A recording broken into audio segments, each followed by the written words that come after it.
Welcome, everyone. Welcome back to season 3. Can you believe it's season 3 already? Oh my God. Season 3 of Breath of Life Conversations. And last season, we ended with the extraordinary Danielle Dulsky. And I just loved her stuff so much. And she was so gracious to offer to come back. And we are here to discuss her brand new book, which my favorite book of hers up to the end of season 2 was the Holy Wild book. And I was just so ecstatic when she was like, oh, my next book is going to be like a continuation. And I don't even know if continuation is the right word, but we shall discuss it. So let me just do the thing and get you the rundown of this amazing woman. Danielle Dulsky is the author of The Holy Wild, Sacred Hag's Oracle, Seasons of Moon and Flame, Woman Most Wild, and most recently, in the book we're talking about, The Holy Wild Grimoire. A heathen visionary, painter, poet, storyteller, and word witch, she teaches internationally and has facilitated many circles, embodiment trainings, communal spell work, and seasonal rituals since 2007. She is the founder of the Hag School and believes in the emerging power of wild collectives and creatives as well, and sudden circles of curious dreamers, cunning witches, and rebellious artists in healing our ailing world. Welcome, Danielle. I'm so grateful you're here. Thank you. Thank you so much for having me again, Abigail. Yes, how exciting. I ended season 2. I don't think I knew that. It was such a brilliant season, and I couldn't have asked for a better guest and to end the whole thing with. And in my wildest imaginings, I couldn't have ever planned it better. That was definitely the universe at work, being like, let's merge 2 of your favorite things, books, literature, and this intuitive, earthy, amazing work that I've started in. So I'm just beyond, I mean, it's beyond words. So let's jump in on talking about this book. Number 1, freaking amazing, like just so freaking good. Like from page 1, I was like, and I'm done. Like I don't even know, like hands thrown up. I could not even, the very first Lantern story. And also I should put a disclaimer out there. You guys, if you have not read this book, please pause said video. I am not a person to like hold back. We are going to be spoiling some things in here. So please stop watching, go get it, go read it. You'll binge it in a day. I promise you, it's fantastic. And then you can come back and you can watch this. Yeah, that's good. But the very first Lantern story, you use it in all of your Lantern stories, but I was just floored. There's is it the very first line? It's the very first line. Some say the gods left these lands long ago, but I say the land is God. I, dear woman, say we are still here. Sing for me. I got chills. Where did that come from? Yeah, I don't know. I do remember when I wrote that. So there's a story in there, the story Lantern for the Book of Fire, I believe, which is the Maka story. That's like the gnarliest one.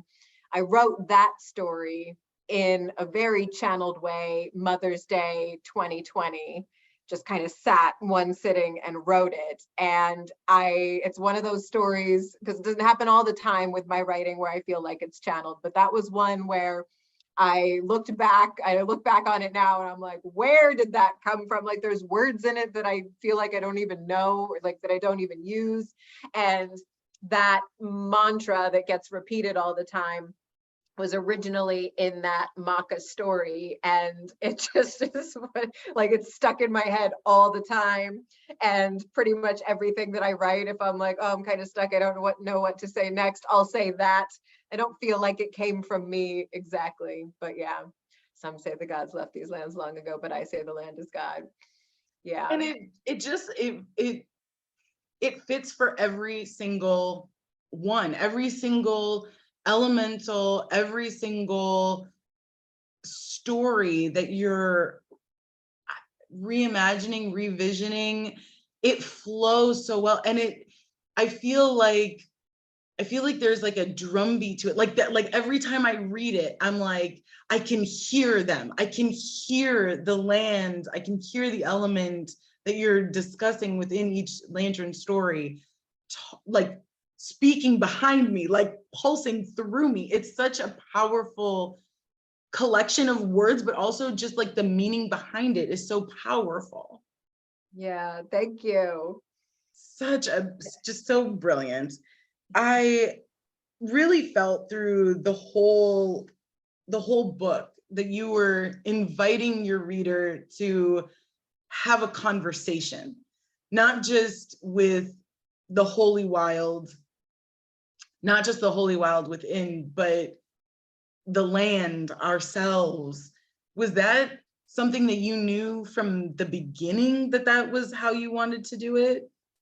Yeah, that was probably the only thing I knew at the beginning. But yeah, I wanted it to be, when people hear the word grimoire, I feel like they are assuming it's going to be like a traditional occult grimoire with different herbal correspondences and spells and processes and things like that. And I knew that I wasn't going to be writing that. So I wanted it to be an invitation for the reader to write their own grimoire in the original form of that word, which is just grammar.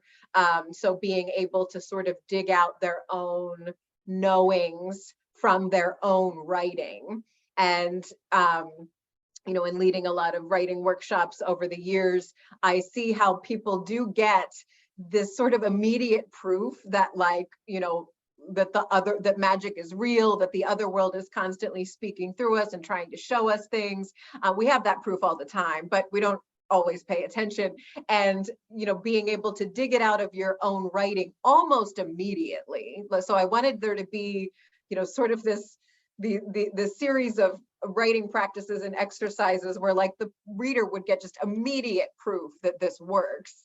And that was really my sole intention, is like, how can they write their own book, but like immediately have like evidence that, like, oh shit, this is real.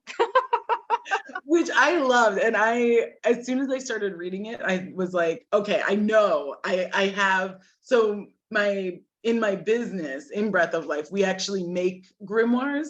And so we've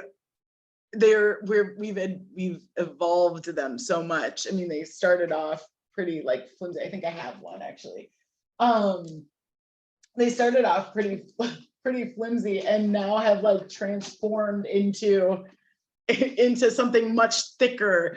But I immediately grabbed one. And was like, I'm doing this. I'm doing all of the assignments. And I really worked through each one. And at the end of it, was so shocked by how meditative it had been and how much of it I couldn't remember. Like as I went through, and I was literally like sitting through. I mean, you give so many amazing prompts and whatever through starting points throughout every book, every element. And I mean, you start off with death, essentially. Like, it was such an insane thing. I thought, are you kidding me? And this is where we're starting.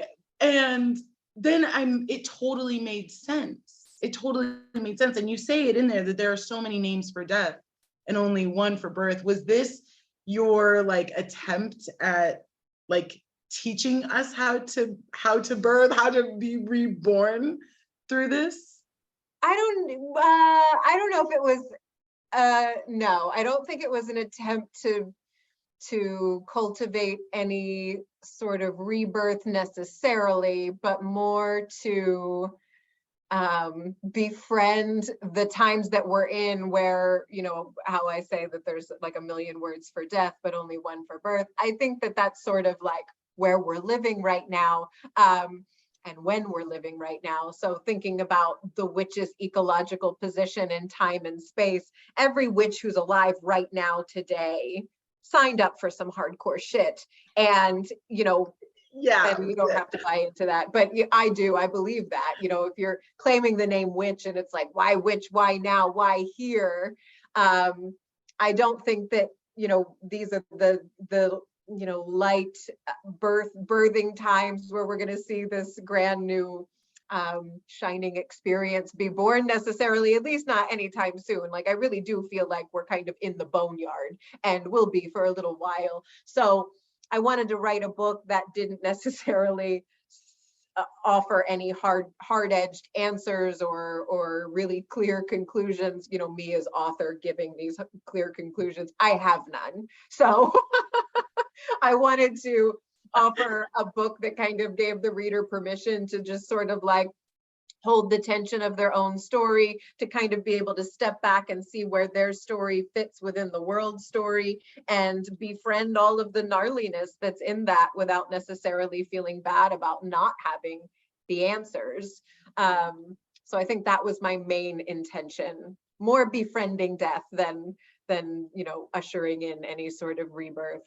If it happens, though, that's good. I think it's kind of inevitable. I mean, you, especially if you are a type of reader that wants to like do these prompts, like I could see for sure people being like, I just want to read through it and then, you know, maybe I'll go back. And I feel like you absolutely can do that. You're gonna get a great deal out of it. And I you know, like anything else, I think when the more you put in, the more you get out. And, you know, reading through this, you are giving us the opportunity to learn more about ourselves. And what a wonderful way to do that, by saying like, we all start with nothing, and you know, we need to build, and you give us that in here. You give us this opportunity to build. At any point were you concerned that you would not like find the right words? I know that the Lantern story is really allowed, and of course probably the Holy Wild book itself, you know, provided a lot of jumping off point, but I'm sure you didn't want to like repeat what you had already done. Right. Yeah, the evolution of the book was interesting because it started out, the original intention for the book was for it to be like a handbook or some kind of companion journal for the Holy Wild. So it was originally going to share a lot of the same language and yeah, and sort of like just riff off of the same stories that were in there. And so you would need to have read the Holy Wild before you moved on to this. And then, you know, as soon as I started, so that was the way it was kind of pitched. And then the way, when I started writing it, it quickly became clear that like the times that I was living in when I was writing the Holy Wild were very different from right now. That was sort of like chapter 1 and now we're at chapter 20 or whatever. So I couldn't possibly be writing, you know, just a companion journal for the Holy Wild. So it became more about like the story lanterns being primary and having these kind of new, well, they're old myths, but like these new stories that align with the elements rather than the different divine feminine archetypes that are in the Holy Wild. So being able to look at the ways in which the element can speak to those divine feminine archetypes from my 2018 Holy Wild, and then the way they still fit with these, you know, really in linear time, these myths are older than the Bible stories, right? So, Yes. That's interesting. I haven't thought about that before, but being able to have like, you know, the earth element be present in the Deer Woman story, just as what it was in the Lilith story, and having the reader, you know, be able to behold how the certain themes that are in the Deer Woman story, for example, are showing up in their life right now, even though it's such an old story. So yeah, was I ever worried about not having the words? No, I think I'm always worried about when I'm writing a book, I'm always worried about not risking enough. Like, you know, I really pay attention to what I call like the kind of shadow voice in my head, you know, like the inner annihilator voice that's like, oh, do you really want to say that? You're probably going to offend somebody.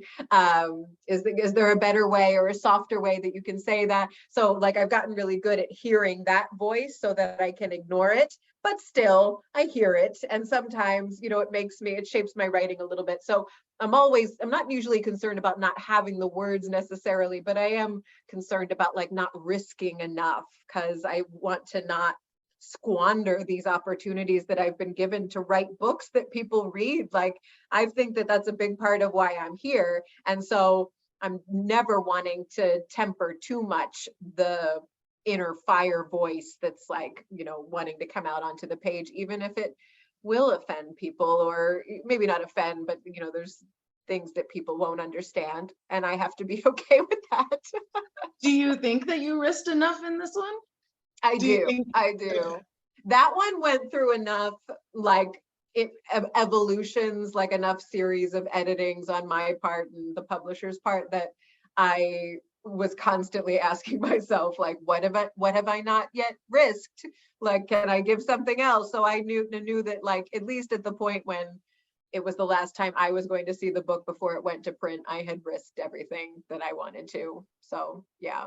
There's a moment in the Book of Earth where you're talking about having a good death. Like you mentioned that so much of our past and the ancients in the ancient world was about having a good death. And this really feels like you've been able to embody through this book having a good birth, like by risk of yourself, of your craft, of being vulnerable enough to put out whatever was willing to come through you. That this really is like the epitome of a great birth. Like if there ever is such a thing. I'm sure there's like so many mothers out there who are gonna be like, there is no such thing. Like, unless you're knocked out for it. But Yeah. Yeah, I know. Well, it definitely doesn't feel great in the moment of the birthing. That's probably true of any art.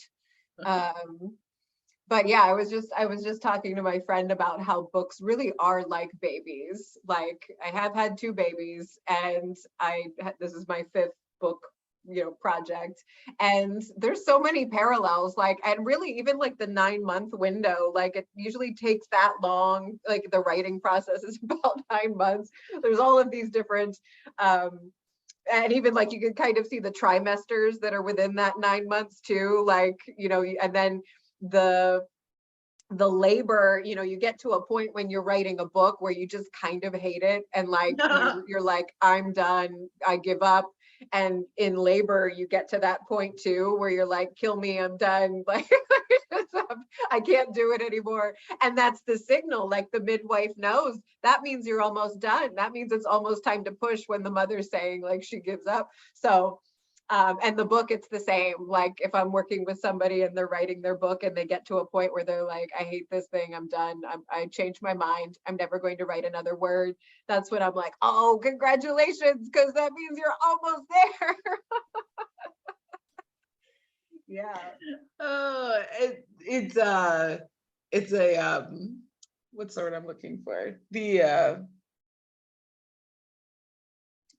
perfect parallel, I guess. That's not the word I was looking for, but I'll use it.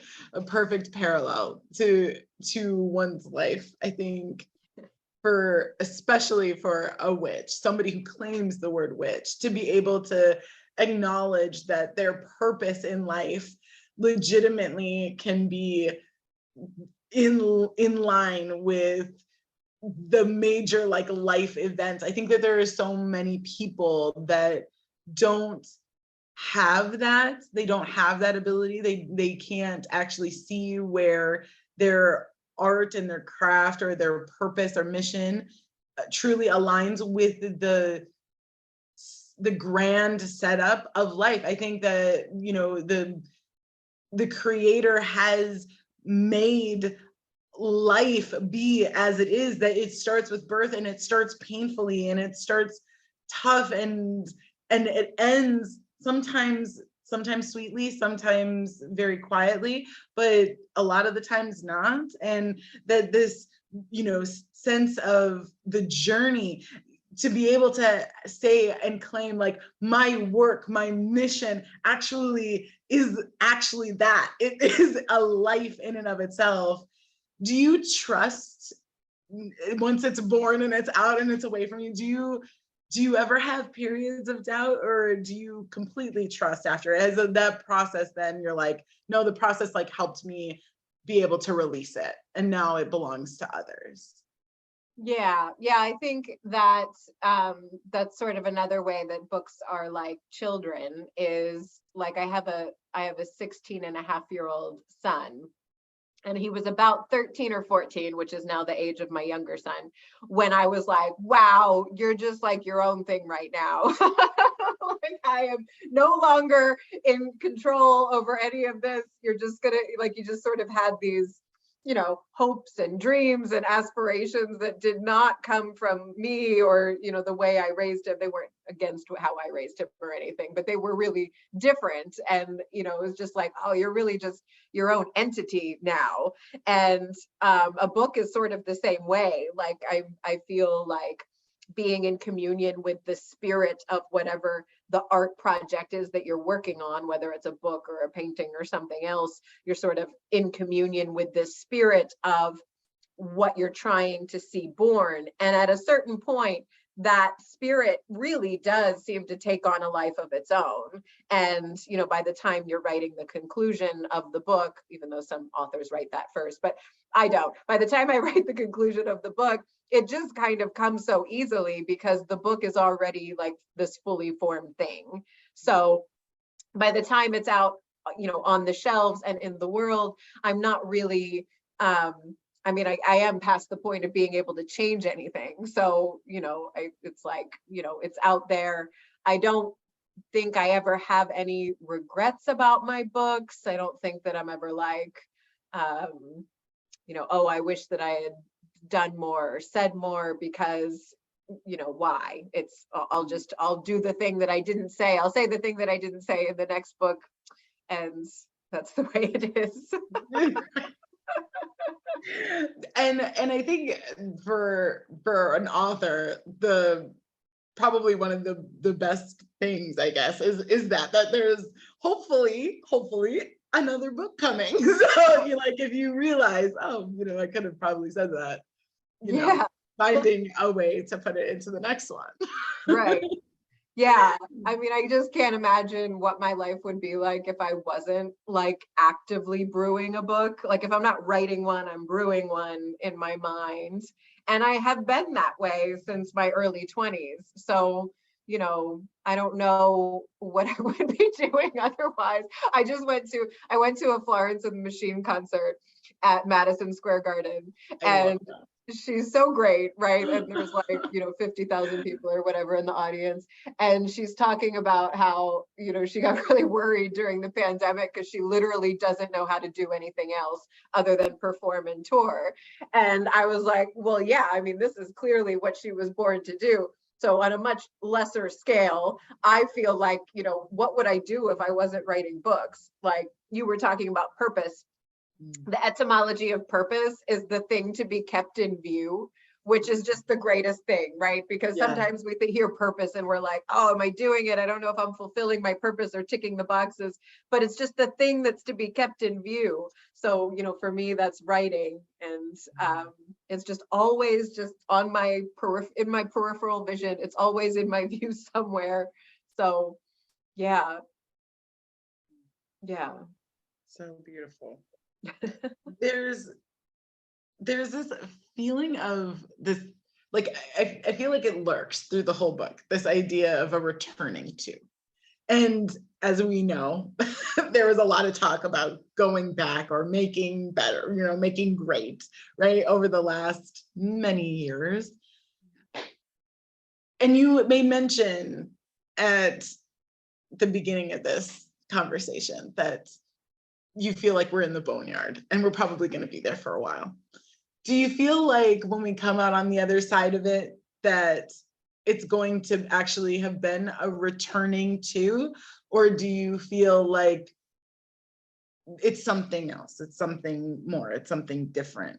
Is there another word other than returning? Do you feel like, you know, and I ask that specifically because the stories within both the Holy Wild and the Holy Wild Grimoire are very intentionally chosen from the past, and this acknowledgement of the past, acknowledgement of a lot of things. But do you feel like there needs to be a going back to a time like that, or do you feel like there's something different that's coming?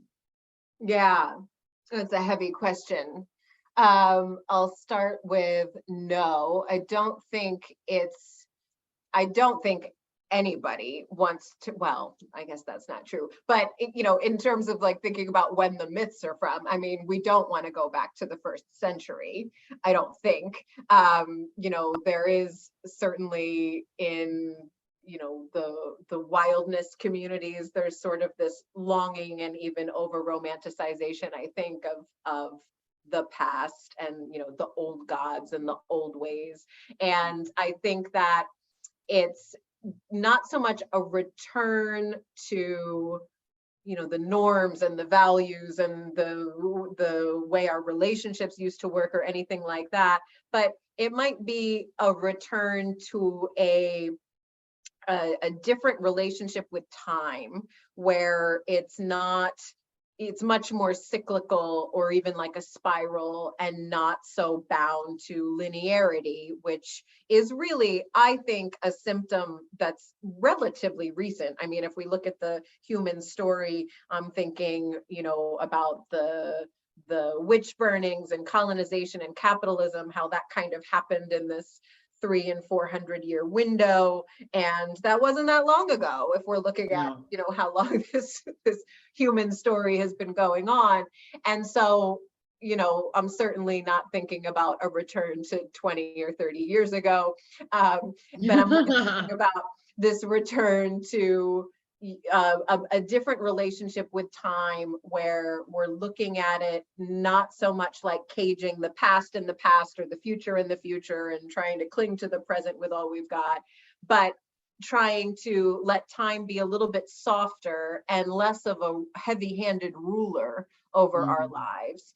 And one of the reasons why I choose the old stories, these stories we might call old, is because stories, just like ancestors, like they're still alive. They're these living things that there's a reason why we could watch, say, a Netflix version of Snow White or something like that, and it would still speak to us and make sense, because that archetypal understanding is still very vivid and alive and of the human experience, even though it's old, right?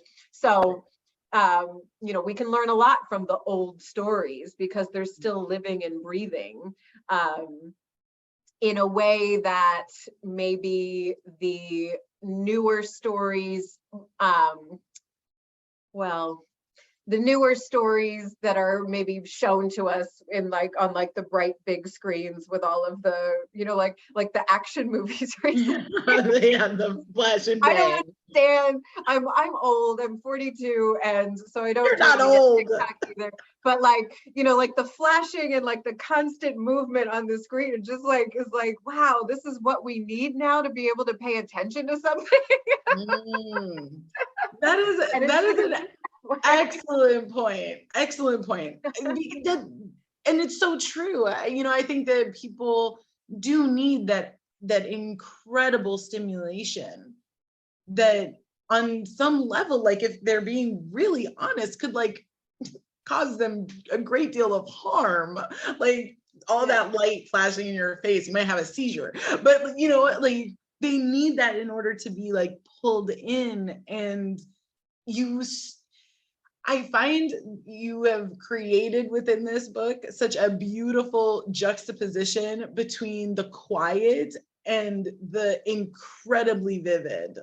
Because these stories, which we have to talk about the fact that you chose for this one, you chose to go back to your own lineage roots, your heritage of Irish, of the island, of Ireland and the island, right? To bring in both this quiet, but these stories are violent in a lot of ways, and violent towards women, and sad. Like very, very, like every story I read, I was like, she's gonna make it this time. And like, on one hand, like they do, but they're gods. These archetypes, this passion and spirit and soul that they inhabit, it lives on, and they do win and triumph, but on a very real level, like they lose. Like women have continuously lost, like for generations. Yeah. So it is such a play, of where I feel like you have found this ability to like keep us entertained, right? Because people see the big flash of the action, if you don't have the rock in it, is it entertaining? Kind of a deal. But then this quiet. I think like, because right, the stories are gnarly, some of them more than others. A lot of them don't end well for the main character. I think, like when you hear any story, but maybe in particular the stories with like, the feminine heroes, their heroines, there's sort of this initial and important, but maybe a little bit superficial first step where you're really identifying with the main character, and you're like, like when I heard the Deer Woman story, I'm Deer Woman, and that's the Shadow Man, and that's the Shadow Man. And you sort of see your people in all of the different characters, but you're like, you're the main character. Yeah. And so then of course it's sad, what ends up happening to the main character if you're identifying with them. But I think that's an important first step. But then after that, you sort of take another step beyond, and you can see how all of the characters in the story are really, could be you. And I think that that's easier with myths and the older stories more so than, a more modern telling, where it would be difficult to identify with, the more modern characters that would show up in the Netflix series that we're watching. But if it's a myth and you can kind of see how the Shadow Man might be part of your own psyche, that's an important second layer. And then you can see, okay, well, when this dies, then what's really dying? Or when this is being protected, what's really being protected? Or if this is a love story, what am I really falling in love with right now? So there's that like kind of deeper level of hearing the story. And then even beyond that, there's the looking at the story as if it's the world story. And, then who are the characters? Who's the Shadow Man now in the world story, for example? So there's sort of this series of steps that you go through when you're working with a story lantern. And I think like that initial upset that comes with hearing a really gnarly story that we've heard 10,000 times before, where it's like, oh, yep, the woman's gonna die. That's important, but then you can get beyond it and see like, oh, all of these things actually exist in my own psyche. Yeah. Do you feel like in storytelling nowadays, or forever, whichever, that we as an organism, as a species, that we have a hard time truly internalizing the complexity that which we are? And so within storytelling, it's almost a necessity to create these archetypes of a character, and only have, like the villain is a villain, and then there's no real like complexity. There's no moments that we see well of where they're feeling remorse or sadness or whatever. Like villains tend to be psychopaths, and like they have no emotion, and the heroes, they are not flawed, and or if they do have a flaw, it's covered up quite quickly, and either by romance or this, where all of a sudden the mistake that they made has triggered like this amazing thing happen, and so it doesn't really feel like it's a mistake. Do you feel like we have that inability to really internalize our own complexity, our own ability to be the shadow man and the heroine is something that we'll eventually be able to actually get to, or that will stay this where it can't coalesce into one. Yeah. I think I know what you're saying. Like, I mean, there's always going to be people that give a shit and people that don't give a shit. Yes. I think that will remain, at least for the foreseeable future, well after I'm dead, I think. So, but you know, thinking about like the old stories were the original psychology, you know, like you would listen to a story and be able to kind of find your own medicine or healing by listening to this story. That was the old way.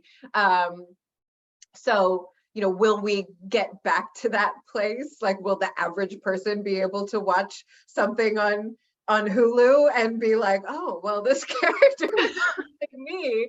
I don't know. I hope so. I mean, you know, maybe because I'm Aquarian and now I'm thinking about what's going to happen after I die with the metaverse and everything. So, you know, maybe once we're able to actually engage physically and interact and embody and animate the stories that right now we're just watching on a flat screen, maybe that would shift something in our mind. I don't know if it'll be a good thing or not. I can see how it could be terrible. But yeah, I mean, I think that stories can really be like a backdoor healing, like kind of like a backdoor kind of psychology. People that don't want to go see a therapist and sit next and tell all of their things without moving their bodies at all again or anymore, that they can find a lot of healing from a story, you know, if they choose to dig a little bit deeper. I would hope that we are all going in that direction, but fingers crossed, right?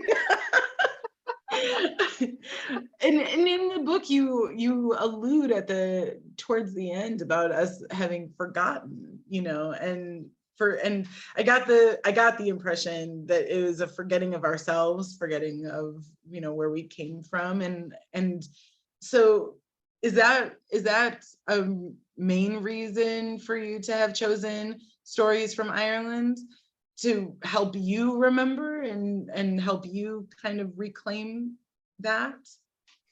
Yeah, I think, you know, for me, in doing a lot of my own lineage healing, and looking at stories as being potentially the medicine for that healing, that was sort of how it began. And so, you know, when I learn an Irish story and I'm able to tell it, I do feel like I'm a little bit in communion with my Irish grandparents, who are long gone now. And there's a comfort for me as a storyteller in, you know, I feel comfortable in the Celtic cosmology and the mist and the longing and the grief and all of the things that are kind of wrapped up in it. I kind of live there. And so, you know, it doesn't feel like there's a wall between me necessarily, even though I do have that footnote in the book that I can only understand so much about these stories as an Irish American. I did live in Ireland for 6 months, but that's not that long, right? And so there's a lot that I don't understand, but there's a lot that I can feel feels like bone memory to me, you know, like it's just kind of in there. And then, you know, putting these stories in the book, it was sort of like, well, to me as the writer or me as the author, this is the story that makes the most sense if I'm talking about feminine rage or the mother's rage. And so, you know, being able to articulate what I wanted to say as the author through a story that I felt comfortable with and familiar with, that seemed like, you know, the logical kind of step. And also I have like a lot of language for it because I guess of the ancestral element. Got a lot of words for like the mist and the grief and the gnarliness and the hunger and all of these things. So yeah, but I do really believe that regardless of your ancestry, you can find the medicine that you need in any myth. I really believe that. I heard one of my elder storyteller teachers say that, and he tells a lot of stories that aren't of his ancestry. And I thought, wow, that's really interesting, because I can hear a myth that I might not feel comfortable telling, but I can still see how there's an image that is like speaking to me really loudly. That was definitely the medicine that I needed. So that any really old story, maybe not a more recent folk tale, but any old story like a myth holds an image that the soul can understand. And it doesn't necessarily matter where that myth comes from, because that image will be there for you if you can dig it out. Yeah. I think everybody needs to like listen to that back, listen to the answer back, people. Anybody who's having a difficult time visualizing a Black Ariel, please re-listen to that. Because you're right. You can find the beauty, the medicine. I love that you said it like that. The medicine in any story. In fact, I feel like that's why the storytellers tell stories, so that, not with this, meaning to become divisive. I mean, obviously there are people out there who that is their agenda, and that they want that. But I happen to be an optimist, while and I like the idea that I see the world not as it is, but how it could be. And I love the idea that I can find just as much satisfaction and healing and awe and wonder out of stories that when I'm not Irish at all, and still gain from that, and still feel the power and the despair and the hope and the just raw, sheer, wildness of these stories. And I think that it comes through very, very clearly. And so for anyone who is wondering whether or not this is for you, like, yes, I fully believe, yes, this is for you, this is for anyone. Is there for us to, finish up, is there a particular story or part of the book that touched you more than I mean, I get this is probably like me asking who's your favorite child, but was there a part of the book that you were like, this was, I don't want to say more special, but more special. I know what you mean. Or more impactful. Yeah. Me personally. Well, I know it's all really personal. It's all personal. The introduction was really personal. The introduction, Love Letters on a Deathbed, that was very personal. The Maca story that I was talking about in the beginning, that some say the gods left these lands long ago, that's special for me just because that really was kind of a shift in the way I write, and actually being able to, as a witch, look at writing and storytelling as a way of honoring or revering or even altar building for a deity. I had kind of course, I've thought about spells and incantations and things like that for deities before, but being able to, write and revision the myth of a deity that I work with, that was new. And then to be able to receive this proof that like, oh, there is kind of a communion going on.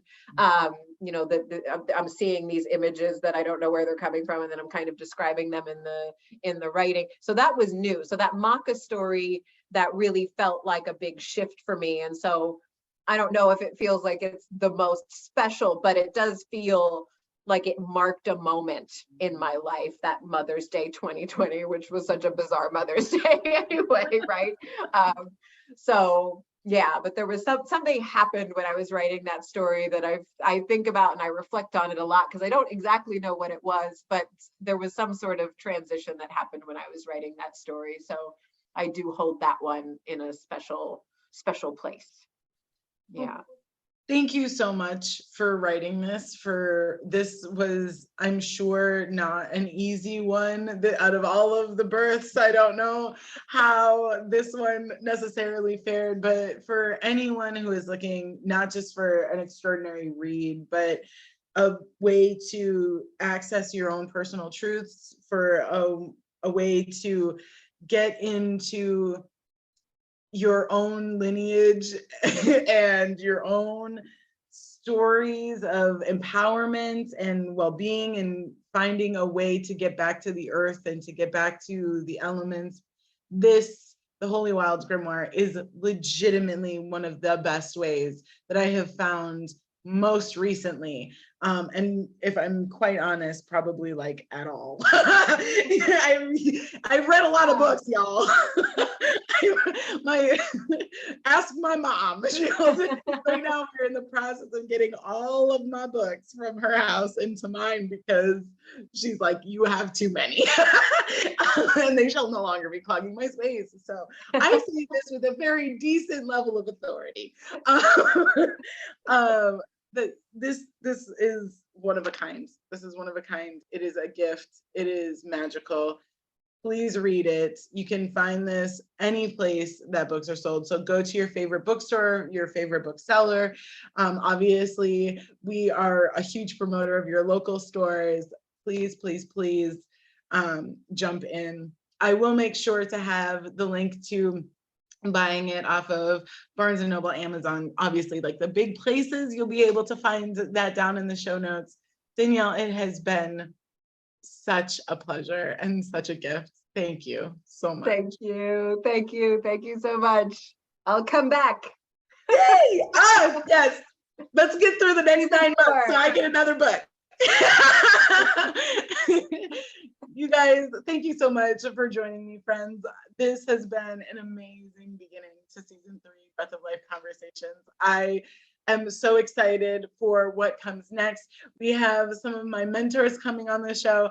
We have some really amazing energy workers who are doing some crazy work in the astral planes. I'm hoping to get even more authors on the show, and just be able to talk about energy work and love and life and struggle, and so all the things. We're going to be talking about all the things. If you guys are wanting to give me some suggestions on who you'd like to see in the show, please throw that down in the comments. Also, let me know what you thought of this interview, this conversation, this beautiful conversation, and we will see you next time on the next Breath of Life Conversations. Bye, friends.